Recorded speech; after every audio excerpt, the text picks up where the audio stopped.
They know who I am. Everybody knows I am. I am. Morgan Freeman can't move his left hand, but most people have no idea. For over 15 years, he's hidden a painful secret behind that black glove. It's not just nerve damage. It's something much worse. The condition causes him constant agony. He had to give up sailing, flying, and riding horses.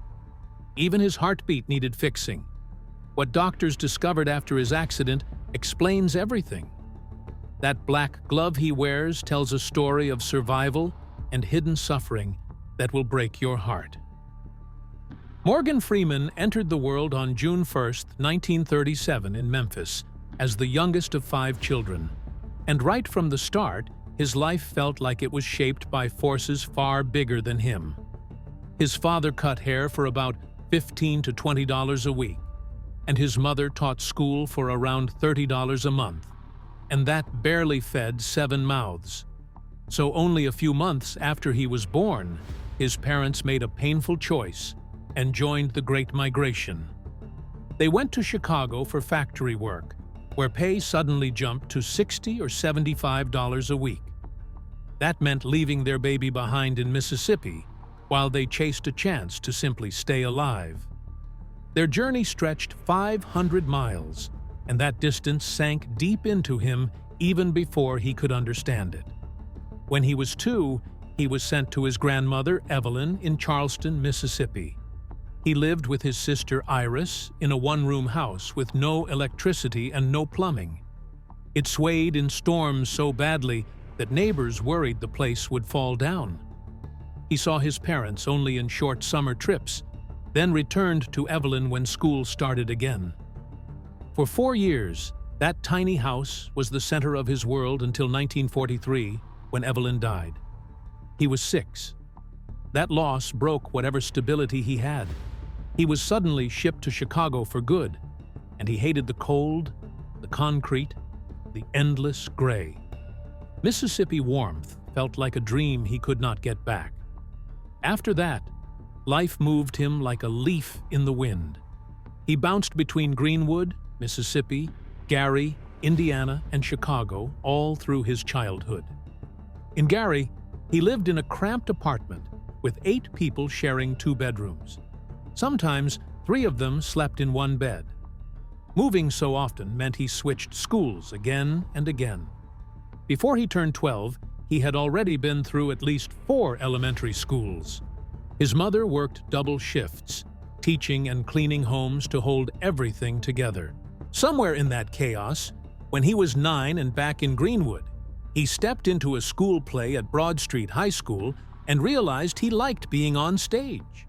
He started saving spare change from any tiny job he could find just to buy movie tickets. That is where he watched Gary Cooper and Spencer Tracy and Sidney Poitier and felt something pulling at him.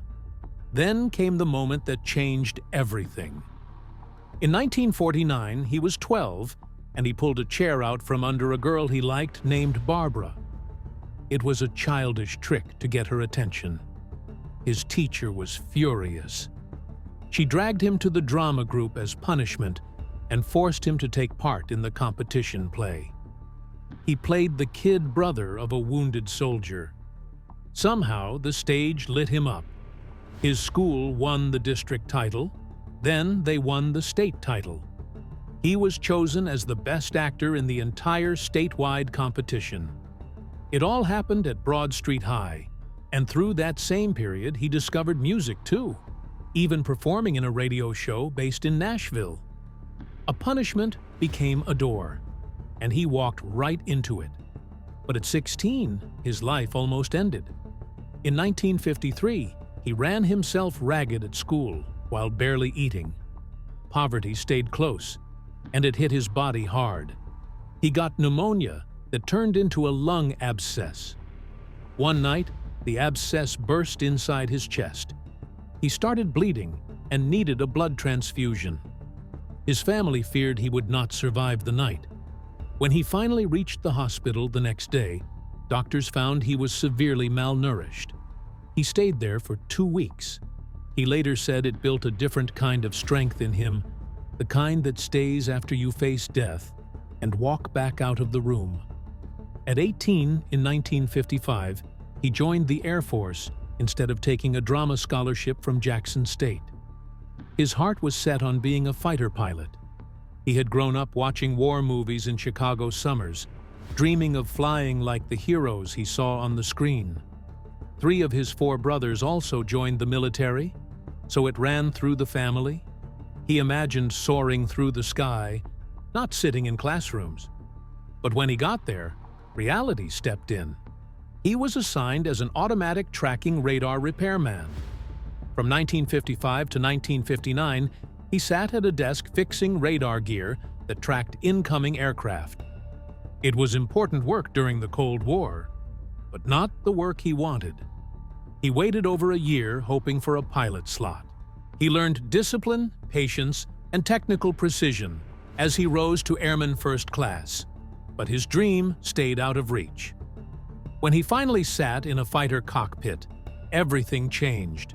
He described sitting there, staring at switches and controls, and feeling as if he was sitting in the nose of a bomb. The glamour he imagined vanished. He realized he loved the idea of flying, not the act itself. And he did not want to be responsible for killing anyone. That moment shattered a dream he had carried since childhood. He was honorably discharged in 1959 at 22 and moved straight to Los Angeles to chase acting. He took classes at Pasadena Playhouse and Los Angeles City College while working as a clerk to survive. He tried tap dancing too. He did not learn much from formal acting lessons, so he leaned on instinct. Money stayed tight. In the early 1960s, he moved to New York. He worked at a donut stand in Penn Station. He kept auditioning. In 1964, he danced at the World's Fair. It took until 1967 to land a meaningful role in an off-Broadway play with a shocking title. It opened and closed quickly, but it was a start. The Air Force training stayed with him. The discipline, the steady way he solved problems, the patience he learned from waiting for chances that never came, all of that shaped how he acted. He became the calm presence people recognize on screen, the man who studies characters like he studied radar equipment. Years later, he even earned his private pilot license, rising into the sky on his own terms after all. But real success took time. From his 1959 discharge to his 1986 breakthrough in Street Smart, 27 years passed. He spent 5 of those years on the Electric Company between 1971 and 1976, where he played Easy Reader. In 1967, he joined an all-black version of Hello, Dolly starring Pearl Bailey, and earning about $10,000 across the whole run. He got a Tony nomination for The Mighty Gents in the late 1970s. His marriage to Jeanette Adair Bradshaw lasted from October 22, 1967 to November 18, 1979. They raised 4 children together and struggled through years of small theater pay. He kept pushing even when no one seemed to care. He moved to New York again and worked anywhere he could. In 1964, he danced at the World's Fair. In 1966, he understudied in The Royal Hunt of the Sun and stepped into the lead for a single show in Des Moines. That night, he said he felt a revelation. By 1967, he got an off-Broadway job paying $72 a week. It felt like a fortune because he could finally breathe. His soap opera work on Another World came much later, from October 12, 1982 to May 14, 1984. He played Roy Bingham, an architect hired by Frame Construction.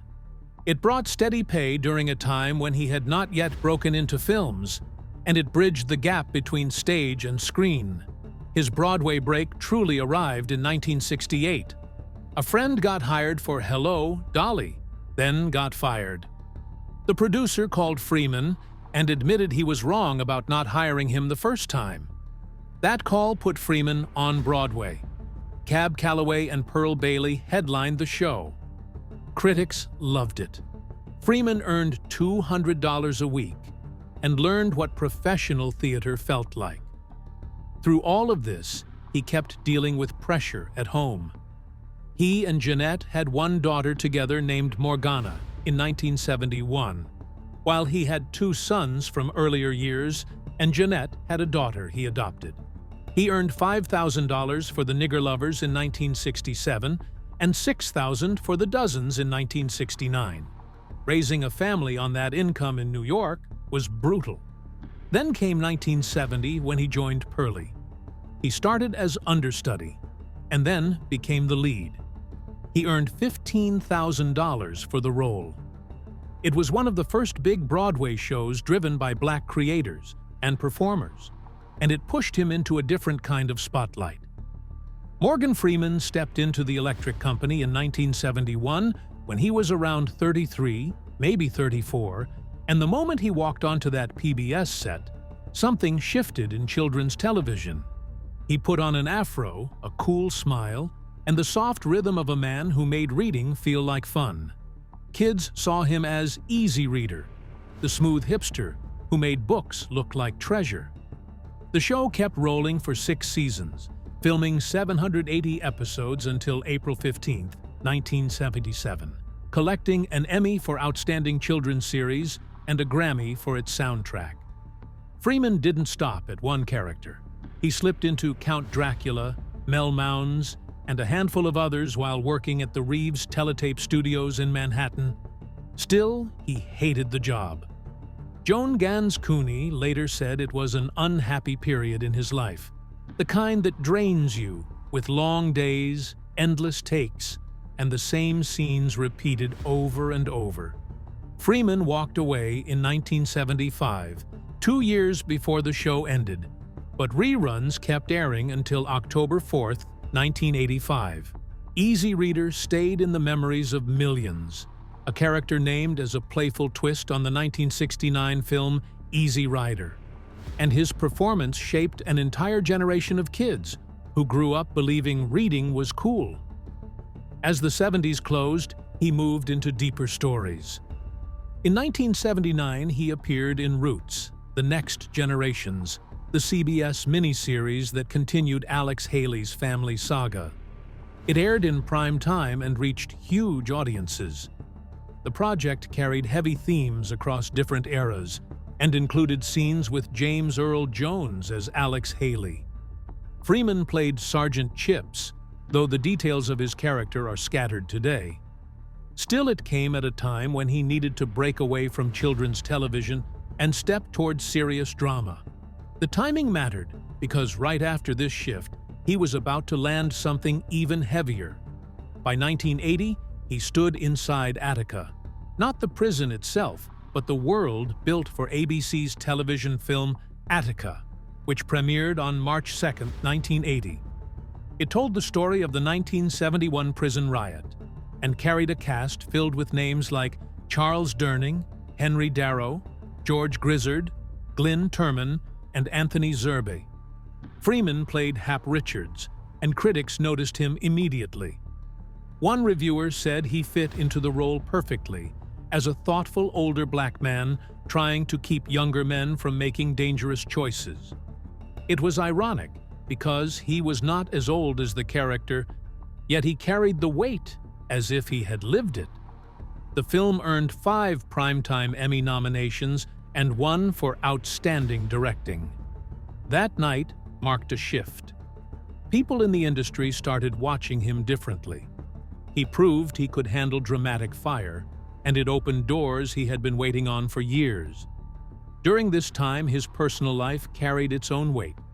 He had married Jeanette Adair Bradshaw on October 22, 1967, around the time he was still recovering from his Air Force years from 1955 to 1959 and studying acting at Los Angeles City College.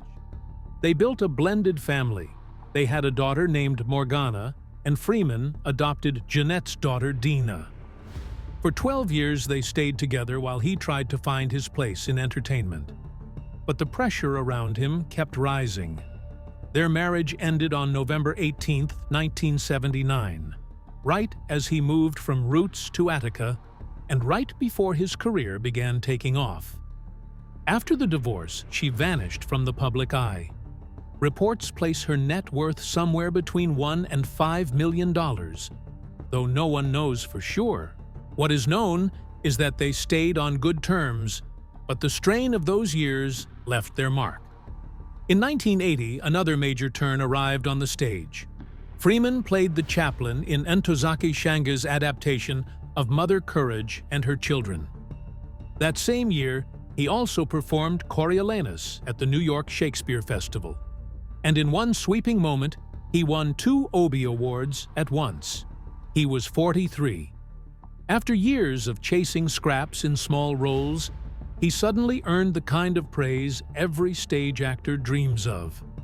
The chaplain was a complex part, a man torn between faith and war, far removed from the light-hearted world of the Electric Company.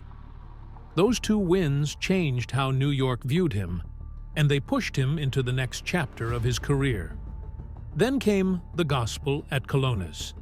In 1984, he played the messenger in Lee Brewer's groundbreaking fusion of Greek tragedy and African-American gospel. The show premiered at the Brooklyn Academy of Music in 1983 and drew huge attention for its bold style. The 5 blind boys of Alabama played Oedipus. Freeman guided the audience like a preacher, carrying a story through music and scripture. PBS later aired it in 1985 on Great Performances, and millions saw it. He won his 3rd Obie Award for the role, and then won a Drama Logue Award in 1985 when he performed it again. Each step pushed him further from the struggles of the past and closer to the presence he would eventually bring to film. His personal life shifted again that same year. On June 16, 1984, he married Myrna Colley Lee, a costume designer and artist. A friend introduced them. Freeman was 47, and she was born in 1941, making her about 43. They chose a quiet life far from Hollywood and settled in Tallahatchie County in northern Mississippi. She never had biological children, but she embraced his 4 children as her own. For a long time, things seemed steady, but the pressure of Hollywood followed him even into the countryside. Reports of extramarital affairs floated around, and by December 2007, they separated. She filed for divorce in July 2008, under seal, and on September 15, 2010, a judge finalized everything.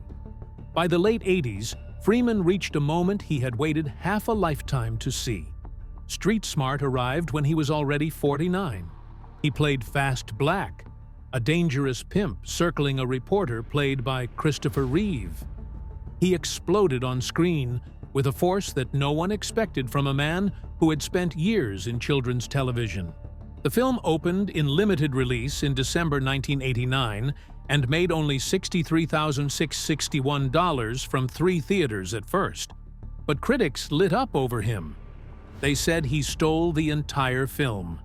He later called Fast Black his favorite Oscar-nominated performance. It gave him his first nomination for Best Supporting Actor and marked his true arrival in Hollywood.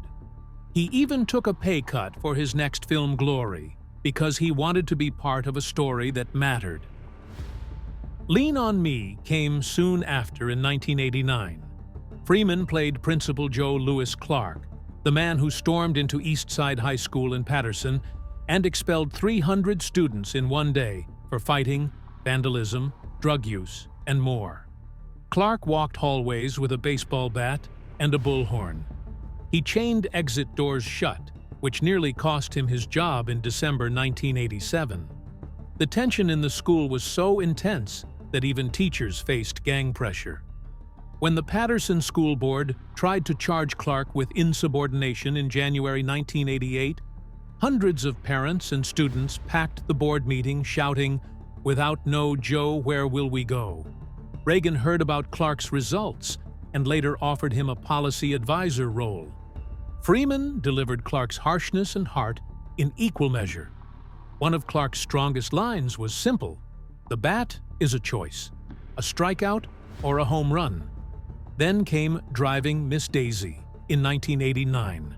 Freeman played Hoke Colburn opposite Jessica Tandy, and the film carried a quiet, emotional weight. He won the Golden Globe for the role and earned his second Oscar nomination, this time for Best Actor. He had already performed Hoke on stage, so stepping back into the role came naturally. The film shot in Atlanta's Druid Hills neighborhood, and Miss Daisy's house sat at 822 Lullwater Road. The story explored racism and anti-Semitism and held one painful scene where Daisy's synagogue is bombed. There was also a moment when Hoke drove her to the Piggly Wiggly, which began softening the strict line between them. Later, the film showed her attending a speech by Dr. Martin Luther King Jr., while her son Booley stayed behind. Small scenes like these linger in people's minds even decades later. Glory arrived that same year. Freeman played Sergeant Major John Rawlins in the story of the 54th Massachusetts Infantry, one of the first African-American combat units in the Union Army. The budget was only $18 million, but the film delivered one of the greatest Civil War battle sequences ever captured, especially the assault on Fort Wagner. Shelby Foote served as technical advisor. Freeman accepted a pay cut again because he believed in the story. The film opened in just 3 theaters, with $63,661 on its first weekend, the same opening number Street Smart had, but it later expanded and earned almost $27 million. Denzel Washington won Best Supporting Actor, and the film won 2 more Oscars for cinematography and sound mixing. Freeman's performance held the film together with dignity and strength. When Morgan Freeman stepped into Shawshank in 1994, he carried the calm voice of Ellis Red Redding so naturally that people still quote him today. His performance earned him an Academy Award nomination for Best Actor at the 67th Academy Awards, though he lost to Tom Hanks for Forrest Gump. What people did not see was how hard that movie pushed him. Frank Darabont kept asking for retakes of the yard baseball shot, and Freeman kept throwing that ball again and again for 9 long hours. He showed up the next morning with his left arm in a sling, yet he did not complain. And when they filmed the rooftop tarring scene, the crew used real tar that dried too fast, so everyone had to rush to match the voiceover he had already recorded. After so many retakes, Darabont looked around and noticed a crew member crying softly. That was the moment he knew they finally had the scene. Tim Robbins went through his own kind of discomfort. That famous rain shot, the one where he lifts his arms to the sky, was not only cold and muddy. He was standing in a creek filled with cow manure. A chemist even warned him the water was toxic. Still, he walked in, held his breath, and trusted the moment. And somehow, the most painful challenges turned into scenes that define the film. The very next year, in 1995, Freeman stepped into darkness again with C7N, playing Detective William Somerset. No one at the studio expected much. David Fincher fought so hard for his ideas that the film went $3 million over its original $30 million budget, climbing to about $33 or $34 million. At that time, it made C7N the most expensive New Line Cinema production ever. Executives feared the violent tone and the mixed test screenings, but the audience reacted in a way no one predicted. C7N opened with the highest September weekend in history, beating the 12.6 million record set by Freddy's Dead. Then it kept climbing until it reached 327.3 million worldwide. It became the 7th highest grossing film of 1995 and earned 100.1 million domestically, putting it ahead of Die Hard with a Vengeance. Fincher had told Freeman and Brad Pitt that people might not remember the movie forever, but they would be proud of it. He ended up being wrong, because the film became a part of all their legacies. In 1997, Steven Spielberg cast Freeman in Amistad as Theodore Jodson, a freed slave fighting for the rights of captured Africans. Freeman connected deeply with the subject. He said he always felt that America kept this part of its story hidden under the rug. He talked about slavery systems that ran like farms or companies where everyone had to work to survive. And he spoke about the importance of accepting a shared history rather than building walls between people. If he held on to the idea of his ancestors' pain, he said, then he would also feel forced to plant guilt in someone else's mind. He hoped the film would help glue people together by reminding them that history belongs to everyone, no matter how painful it feels. Only a year later, in 1998, Freeman made history in a different way by becoming Hollywood's first black president in a major science fiction movie. Deep Impact placed him inside the Oval Office long before Barack Obama entered it in 2008. The film used cutting-edge work from Industrial Light and Magic to show comet strikes and global destruction, but it was Freeman's calm presence as President Tom Beck that stayed with people.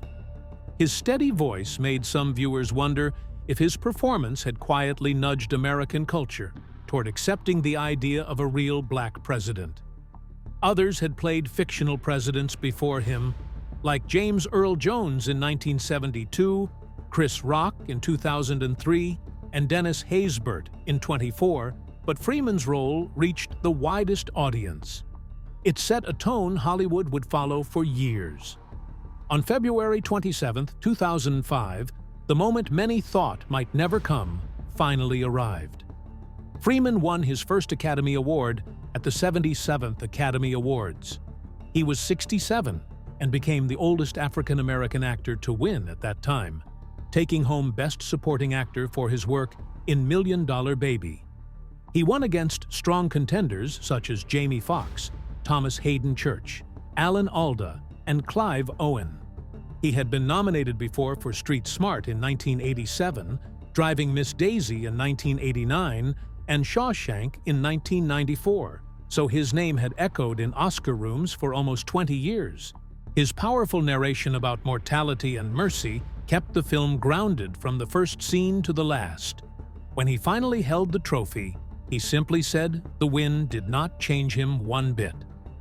A few months later, he stepped into another major world when Christopher Nolan cast him as Lucius Fox in the Batman films. Between 2005 and 2012, Freeman earned exactly $5 million for each movie, totaling $15 million across the trilogy. His calm intelligence shaped the role, especially in moments where Fox had to balance high-tech surveillance with questions about privacy and power. The numbers attached to the trilogy were enormous. The Dark Knight crossed $1.004 billion worldwide. The Dark Knight Rises landed at $1.005 billion. Together, they helped raise Freeman's lifetime box office above $11 billion across more than 100 films.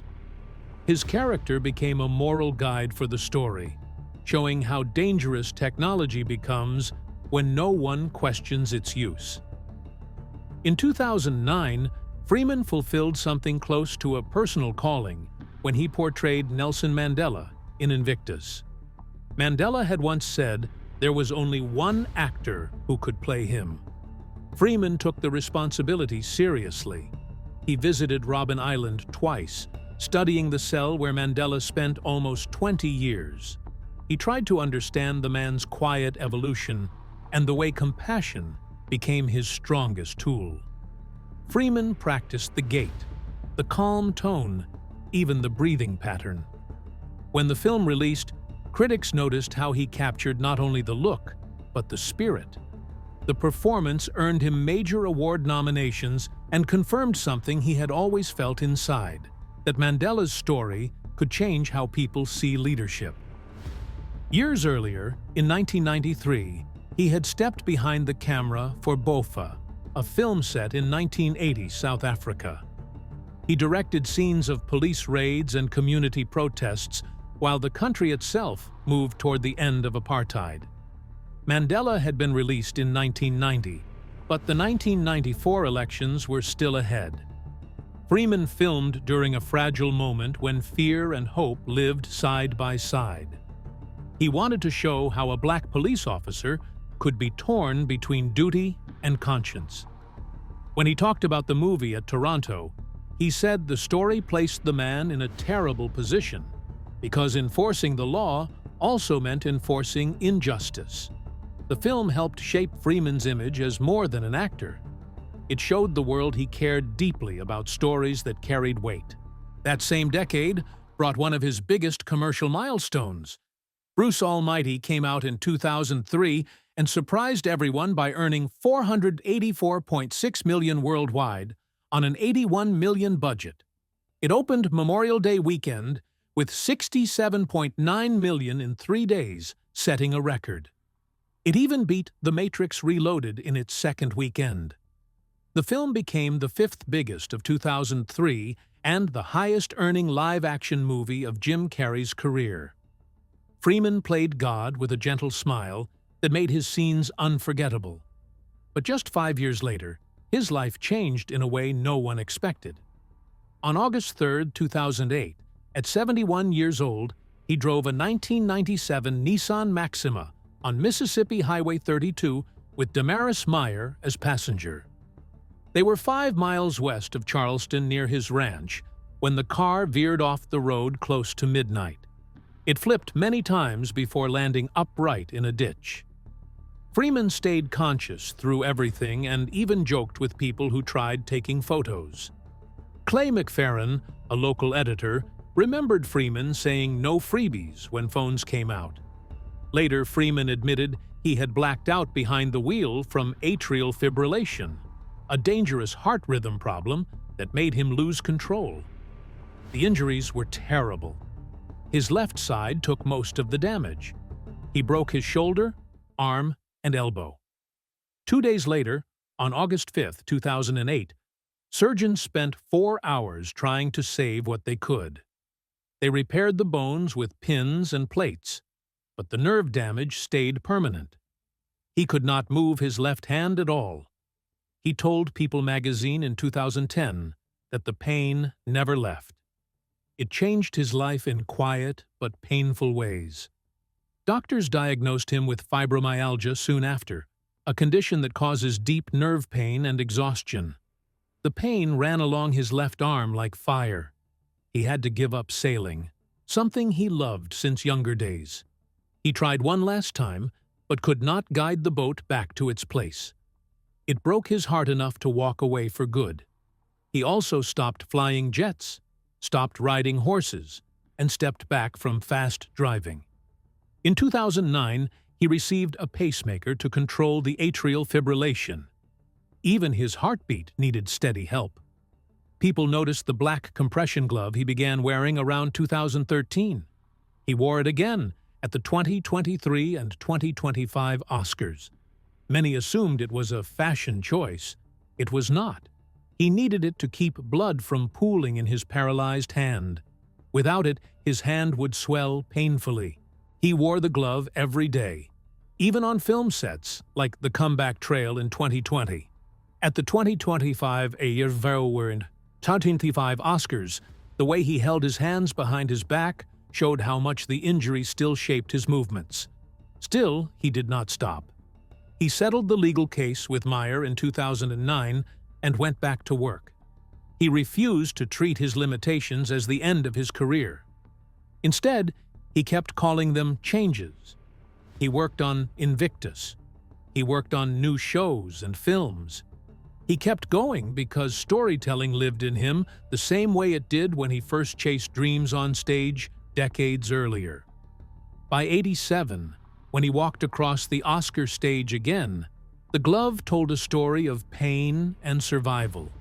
And even though people whispered that he never fully recovered and never would, he kept proving that his voice, his calm presence, and his spirit meant far more than any injury.